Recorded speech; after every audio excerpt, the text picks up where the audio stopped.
Welcome to another edition of your Let's Talk show. I'm your host, Andrew James, and today I'm pleased to have with us in studio via Zoom, Mr. Ilbert McDonald, today known as Moreh Kezqweyah.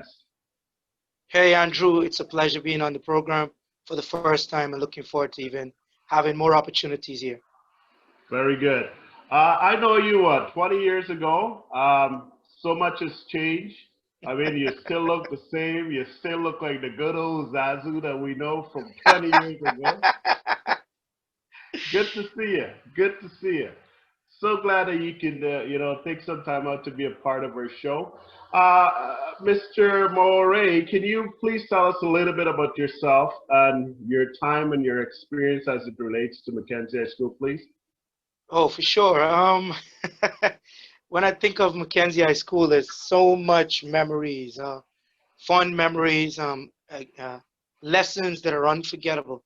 But all in all, the days at Mackenzie High School were some of the best days of my life. And I think of the classrooms. Just the other day, I think it was in January or early February, I returned to Mackenzie High School for the first time since I left. And just going through the classrooms, I spoke to the fifth forms and the sixth form students, and I just walk in the corridors, I got goosebumps. So because of the memories, looking, much has not changed.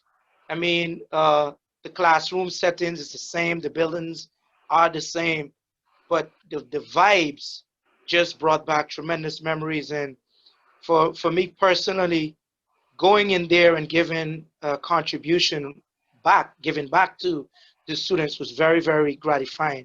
And I'll tell you a story quickly. The last day for school that I left Mackenzie High School, we had one basketball that the school had, and I Yeah. stole the basketball. And 20 plus years later, 22 years later, I Yeah. went back to the school and I was able to donate. I think I donated 3 basketballs. That was on my mind for years. Very good. So that was something special too. What's with the name change, if you don't mind? I know it might be a bit personal, but you mind share with us what I happened with think your name and this and that? I think it's a great question. Now, Sure. there are people who will remember me as Ilbert McDonald and some Zazu, The the mighty bird and lion Zazu. king. Yes. Yeah. And and, and, and that name came about because I read so much outside of the school's curriculum while Yes. growing up Yes. that many of my peers in my area that I live in the Wisma housing scheme at the time, they said, when they had questions about anything, they said, look, ask Gilbert. Then they say, ask Zazuma, he does know. Right. So the name stuck. I think it was 40. I don't know if you remember 40. Yes, sir. Yes. He was the one that named me. But I grew up as what we call a spiritual Israelite Right. because from the religious or way of life background, we were taught, my father taught us that we were the children of Israel, but spiritually, and all Europeans are God's chosen people. But as I grew and I studied, I found that the people that came into slavery, we were the true Israelites, the descendants of Abraham, Isaac, Jacob, Moses, and the likes of the biblical characters. So what I did in my research, in finding that, my roots, I chose a name that had a meaning and a message in it for, people of my ethnicity or our ethnicity. So the Right. name Kezqweyah Ben Lewi, it means one who the creator will always strengthen. And Ben Levi means son of Levi, the third son of Jacob. So that's how the name came about. And I changed my name just around when I was about 19 years old, or a little bit before that time. So as soon as I left Mackenzie High School, I went into that transformation, and that's what the name change is about. And the part Moreh. Oh, great, yes. Moreh is a title. It's the Hebrew word for teacher. I've Okay. been teaching the Hebrew Israelite culture, African Hebrew Israelite culture, for the last 20 odd years as well, because as I said, my father taught me a lot. And then my spiritual mentor, who is a teacher from the United States, he taught me for 20 plus years as well. So I've grown significantly. I'm very, very appreciative of all the growth opportunities over the years, including the time at Mackenzie High. Very good. I'm so glad to have you on the program because I know when we were growing up, when we grew up together, you were always mischievous. You're a bad boy. I mean, you were a sweet boy, but you were a very, very, a very, very troublesome little boy. Go for Glory. Recently, I was Googling you. I was searching you up on the internet, and I noticed there's a connection to you and Go for Glory, one of the bestseller on Amazon. Can you tell us a little bit about Go for Glory and what was your motivation to write that book, if you don't mind me asking? Great question. Great question. Go for Glory is a philosophy that I coined out of my chosen ideology. Now, let me break it down for a moment. Growing up in Linden, again, this goes back to the experiences that I've had growing up. And growing up in Wismahausen scheme, I grew up with guys that are older than I am. And I was always in competition. And I went to school for competition. I didn't like the schoolwork so much, but I went to schools to play the money football games on the table, Right. to play sports at school. And the truth is, I am not very physically gifted. So I couldn't run as fast as Rion Tapin and Quavis Clark and, Keon Benjamin and the rest of, you remember Saki, I can't remember his name now, Yeah, Shindell yeah. Thompson. Right. But growing up, I was not as gifted, so I had to work harder. And when doing so over the years, my mentality was like, you know what? If I have a chance, just gun for it, just go for Mhm. it. But I didn't have the go for glory words yet. So eventually I moved to Georgetown, the capital city of Guyana, South America, where I live. And coming to Georgetown, there's always the rivalry between Linden and GT. And when you're in Georgetown, the people are so much more in numbers, so the talent pool for sports is greater. Right. Again, what I noticed in Georgetown that was different from Linden, the culture of preparation was something that persons did not embrace, especially in the basketball fraternity, which became a love of mine as well. So for me, I just prepared relentlessly. I woke up early, took shots, wrote it down, kept the score, did it in the evenings. And then I came across the movie Goal. It's a movie on soccer, and there was a particular part where the manager for the football club told one of the young star players, hey, he used to beat the entire field and then pass the ball and let someone else score. He said, Right. hey, if you go in, go for glory. And I took that term and I personalized it to the way of thinking that I was developing. And the book, originally when I was talking about my book, the topic, the name of the book was How to Be Extraordinary in Your Field. Wow. But then I settled on this philosophy because here in Guyana, particularly, persons don't have the go for glory mentality. They're very apprehensive. They lack self-esteem. A great majority of people that are highly talented, they are not absolutely committed to excellence. It seems as though fear holds a lot of young men and young women back.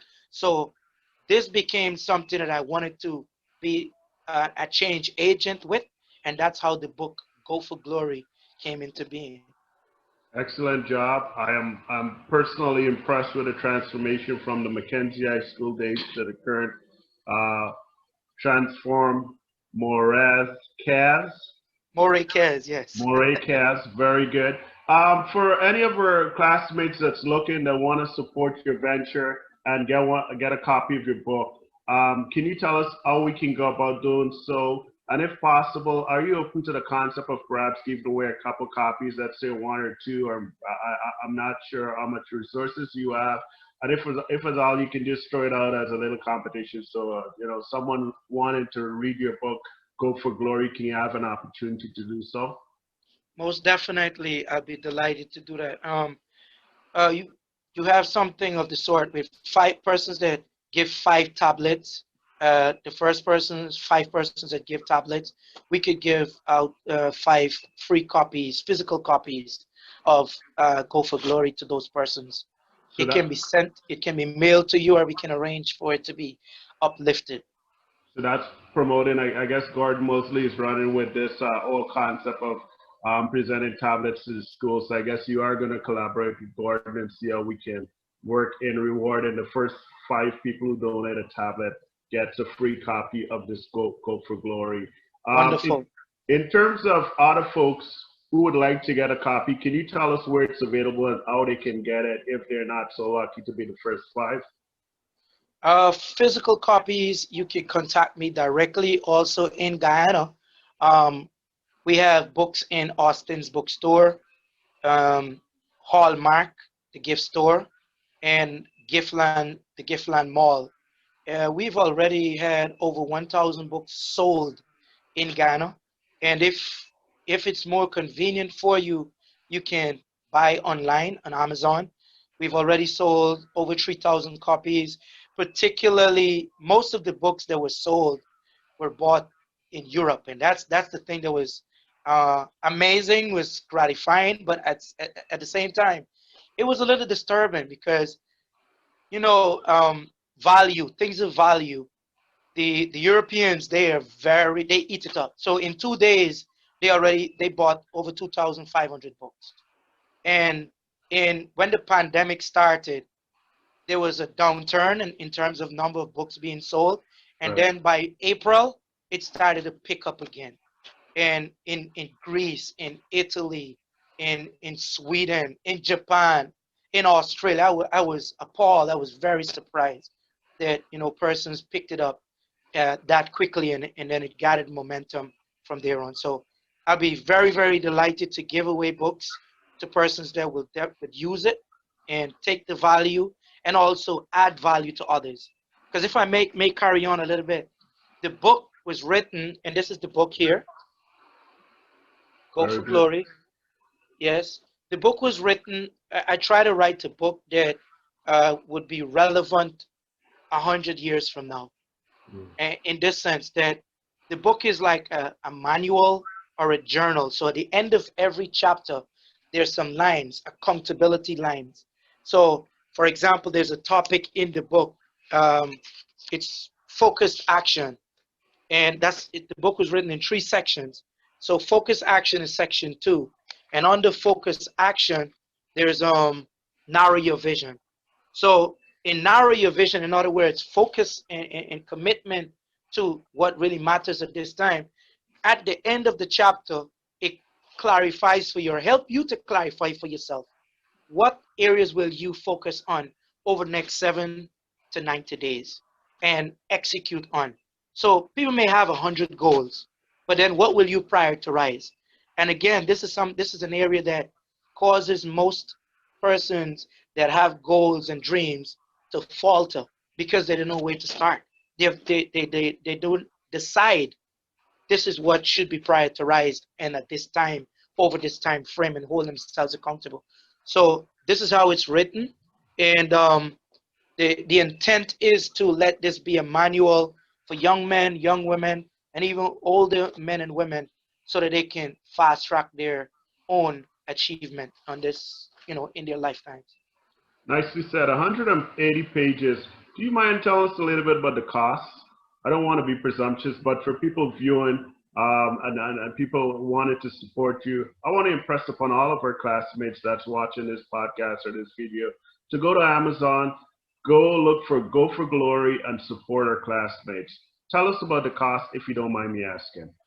Okay, so the cost online is $2.99 only. $2.99 only.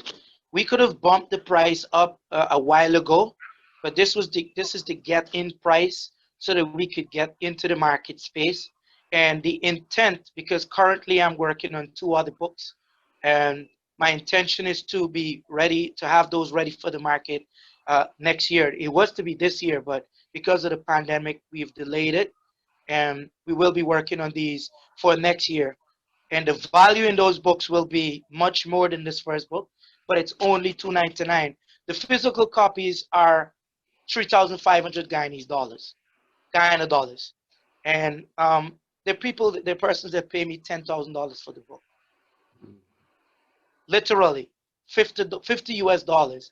I was surprised that, you know, someone bought my book and then asked me for 8 physical copies to be mailed to them. And they wanted to give it out to persons. And this is someone that grew up in Guyana, but then this person said, no, the value I see in it, I'm going to give you $50 for each copy. Wow. I was blown. I was taken aback. I couldn't believe it. But this is something that kept happening, you know, over the last year as well, since we've launched the Okay. book. I'll put your information on and directly for folks who want to get a mail out or a hard copy to get in touch with you right after the podcast. I'll connect with you. We'll put your email address and your contact number so folks can connect with you directly and support you in that way. Fond memories of Mackenzie High School. I know you were probably one of the biggest jokers in Mackenzie High School. And, I was a talker. A talker. I'm still a talker. Tell us about the fond memories, if you can reminisce a little. You know, one of the things I mentioned earlier about the how I got the name Zazu, because of learning so much. My father made me read so much, and I didn't like it. But then I learned so much outside of the school's curriculum that I earned the name Zazu, being that bird in Lion King that always knew what was going on. But then, you know, many people don't talk about this, and imagine your kids listening now. When I was growing up, I used to curse, curse so much when I'm with my friends. And there was this one day that we were walking home from school, and I was just talking on the road, and I just like in the middle of the road, and my friends on the left and the right, and I'm just cussing, going on, talking, you know how we go. And then everyone got silent for a while. Right. So it was, if I remember correctly, it was Osric Hemmerdin with me, and I can't recall who else, a few, like 2 or 3 other guys. And they say, hey, Hilbert, your father behind you. Who? I got tired with his mother, su. Yeah. And I just kept going. And for like 5 minutes, I would not look back. And then something said, boy, look back. And when I turned around, it was jaw dropping. My father was right there. And he smiled at me. He said, oh, this is how you do, this is how you operate on the road. When you reach home, I will deal with you. And guess what? I did not go home until about 9 at night because I was so scared. But that's just one of those, those moments that now I laugh. But again, it's part of the experience of growing up. I don't know if persons remember this, but you remember Otto Bolden? Otto Bolden, Yes. the world-class sprinter with the dark shades. And I Yes. can't recall seeing anyone else running with dark shades before him at the Olympics or World Championships. Well, I remember I was the first person that ran in shades from Mackenzie High School at inter-school sports. I won the 800 meters, and I think that was my final year at school. And there was this running shoes that we all used, Yeah. and no one ran in the shoes and lost. And the thing was, no one will lose in the shoe. And into schools, I was the first one that lost in the shoe. Oh boy. And my boys, them guys tore me up. They just nailed me for it because it was I think it was Kim Greaves shoes. Mm-hmm. But all of us wore the same Adidas running shoes. And that one, I still laugh at it today because I was running in shades and I heard the crowd going and they were stomping their feet. And I thought it was about me coming in to win. Right. So I put my hand up. And when I put my hand up right to the finish line, I lost the race. So that is something that I hold fast to as well. Don't celebrate before your time. Very good words of inspiration there. I'll put you on the spot. Words of advice for a current Mackenzie High School student, young man that's struggling in school and having a really hard time. What would your advice be to that young person? Great question. Wonderful question. I think that um, for the great majority of young males, uh, we struggle more than the girls do, um, because we mature a little. We take a little longer to mature. If a girl is 15 and a young male is 15 years old, generally she is way ahead in her mind.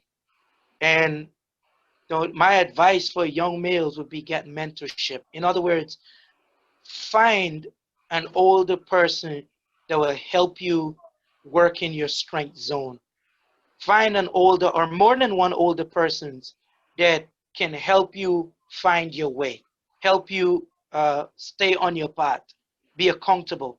And a lot of times it can be an uncle, it can even be an older brother that might be like 10, 15 years older than you.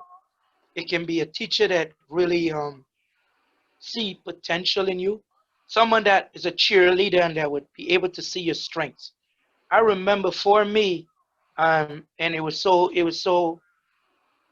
fulfilling earlier this year as well. I was at the multilateral school in Linden, and I spoke at the school, and the person that arranged it is someone that saw potential in me while I was at Mackenzie High School that I didn't see in myself. Cleveland Thomas. I don't know if you Mhm. remember him. Yeah, Sir Thomas, yes. I think he was Yeah. a math teacher, right? Yes, he was. Yes, he Mhm. was. And he made a comment years ago. He said, "Young man," he said, "Mr. McDonald, you are so polished and sharp. I did not know because his cousin rather, Osric Hermodin and I were real close, and he knew the struggles I had because I grew up in a single parent home with my father, and I battled with my father for years while going to school, and no one knew. But then when he heard my story, he was like, you so well kept, so focused, so sharp.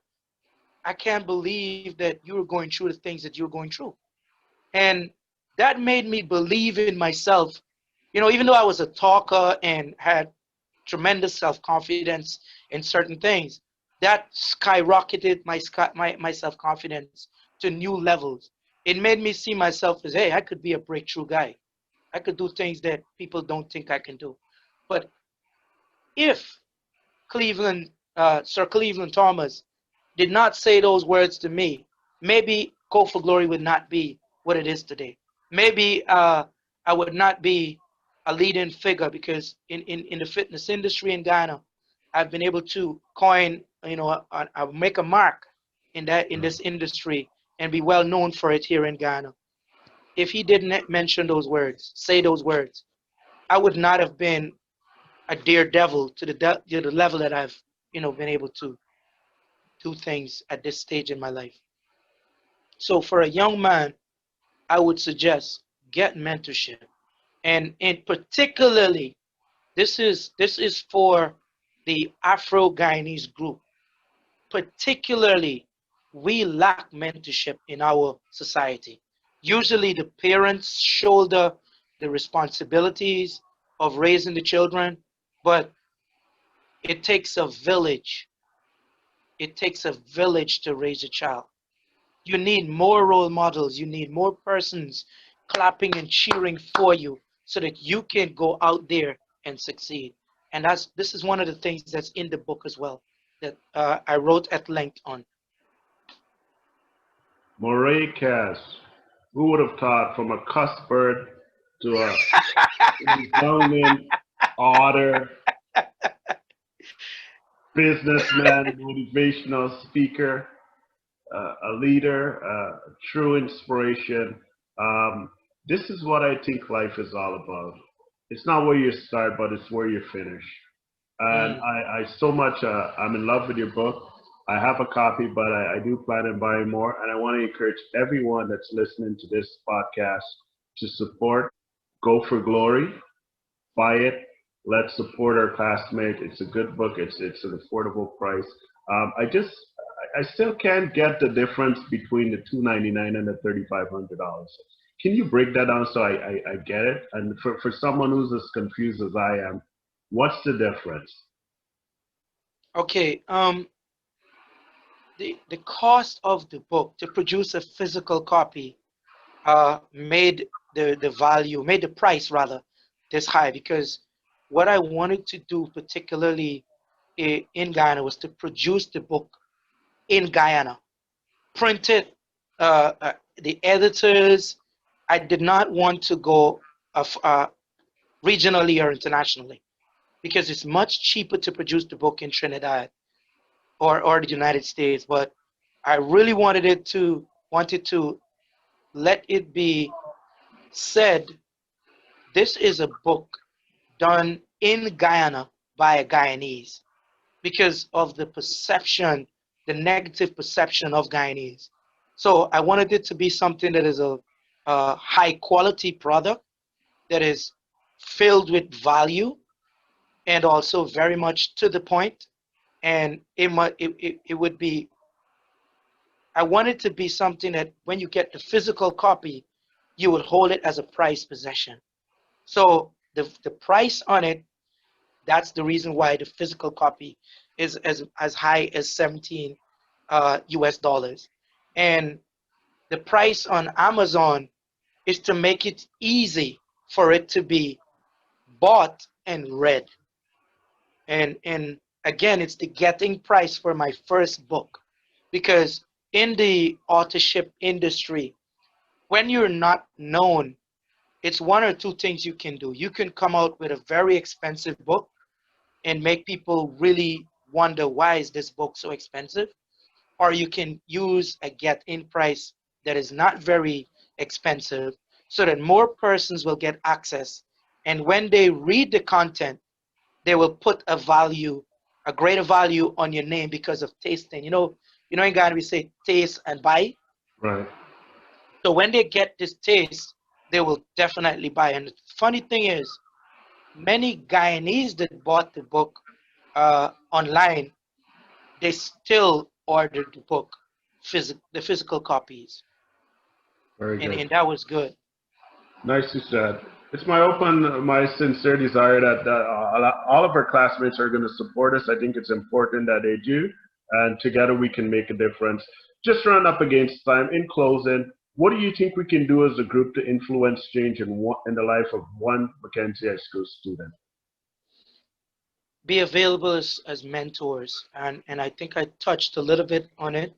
Um, while attending Mackenzie High School, we had classes up to third form, guidance classes, but thereafter we never had them. If you did not have access to mature teachers that really cared about you and took an interest in you, uh, you would miss a part of your development. And for me, particularly because I was always outspoken, that somehow opened up doors for me to be guided and to be mentored.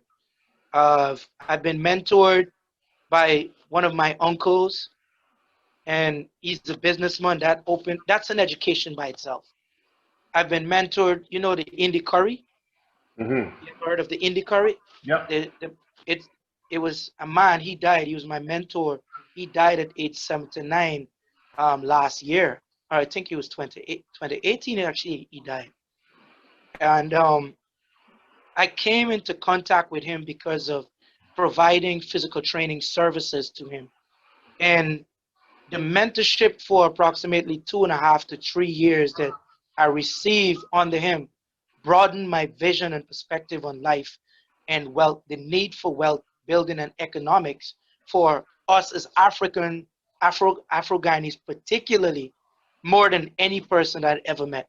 And that education I would not have, I didn't get it in school.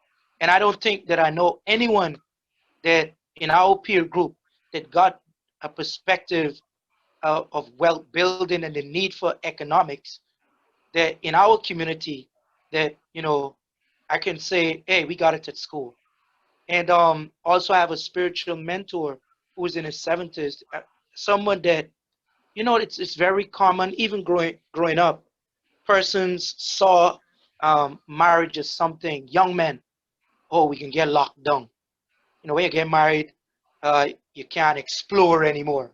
Mhm. But this mentor gave me perspective on the value of family, the value of being a family man, the value in being a good husband and being a role model as a family man in the community, so that young men and young women could see, hey, having a family is something great.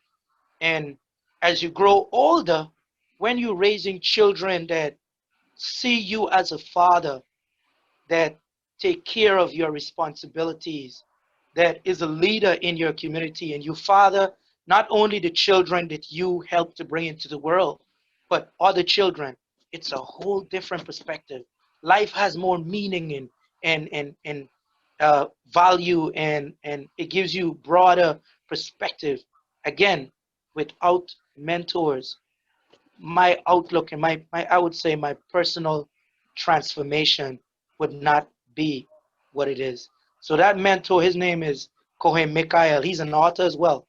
I mean, since I was 17, I wrote down that I would be an author. I didn't know what area I would write in. Oh, I had some inkling. I used to like write letters to girls, Mhm. and Mhm. they used to respond, and I used to keep the Okay. letters.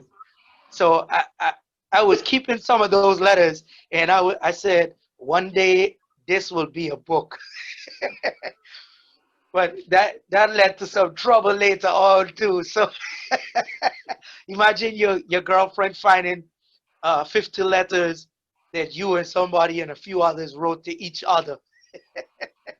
But You want to call some names? no names. Okay. No Okay. names. But that's how the idea of, I was thinking about being an author. But look what has happened over the last 20 plus years. Nicely said.